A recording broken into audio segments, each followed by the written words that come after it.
প্রাপ্য যে সামাজিক এবং যে সম্মান, যে সুযোগ সুবিধা সেটা ভোগ করবেন, এটা হতে পারে না।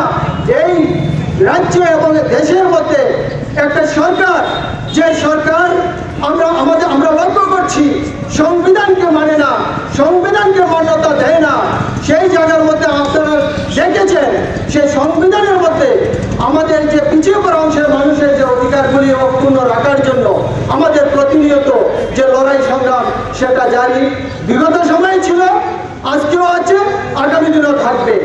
আমরা এই সময় লক্ষ্য করছি আমাদের রাজ্যে যে আমাদের তফসিলি উন্নয়ন দপ্তর, সেই দপ্তরের মধ্য দিয়ে বিগত সময় আমাদের বামপন্থী সমূহ যে একটা সরকার ছিল বিগত 25 বছরে, যে পিছিয়ে পড়া অংশের মানুষের জন্য ছাত্রছাত্রী থেকে শুরু করে গরিব শ্রমজীবী সাধারণ মানুষ থেকে শুরু করে সকল অংশের মানুষের সুবিধার জন্য সেই দপ্তরটা থেকে একটা পরিকল্পনা নেওয়া হতো, যে সেই পরিকল্পনার মাধ্যমে এই পিছিয়ে পড়া অংশের মানুষকে বিভিন্ন সুযোগ পাইয়ে দেওয়ার জন্য এবং অর্থনৈতিক এবং শিক্ষা এবং স্বাস্থ্যের ক্ষেত্রে যে সুযোগগুলি দেওয়া হতো, এইগুলিকে এই সরকার দেখলাম আমরা সেটাকে কাটছাট করে দিচ্ছেন।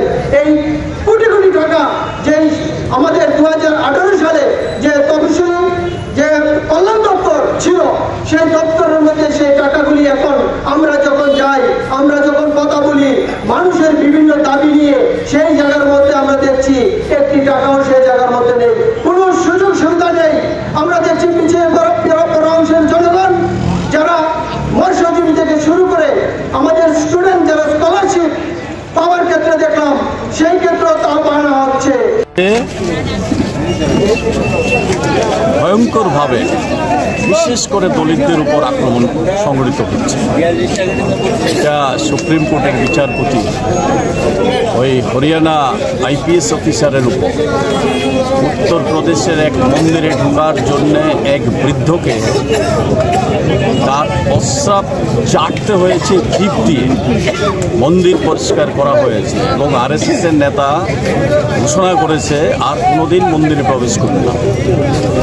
এরকমভাবে অনিকেত নামে এক যুবক তার জন্মদিনের কেক পালন করেছে বলে তাকে ভয়ঙ্করভাবে আক্রমণ করে খুন করেছে।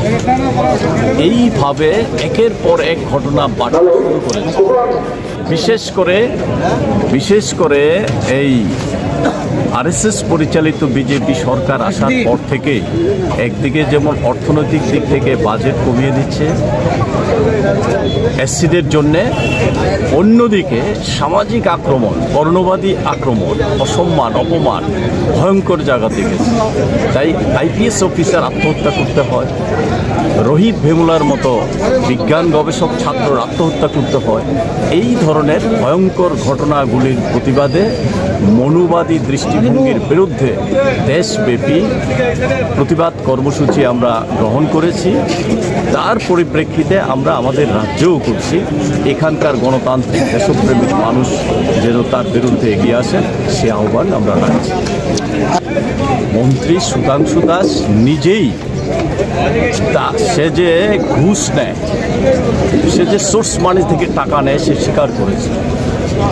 মন্ত্রিসভার স্বচ্ছতা রক্ষা করার স্বার্থেই অবিলম্বে মন্ত্রিসভা থেকে তাকে বহিষ্কার করার দাবি আমরা করছি। আর যদি এটা না করে তাহলে সুধাংশু দাস যে বলছে আমরা টাকা নিয়ে থাকি এইভাবে, তাই তো প্রমাণ করছে পুরো মন্ত্রিসভা জনপ্রতিনিধিরা এইভাবে অর্থ নিয়ে থাকে।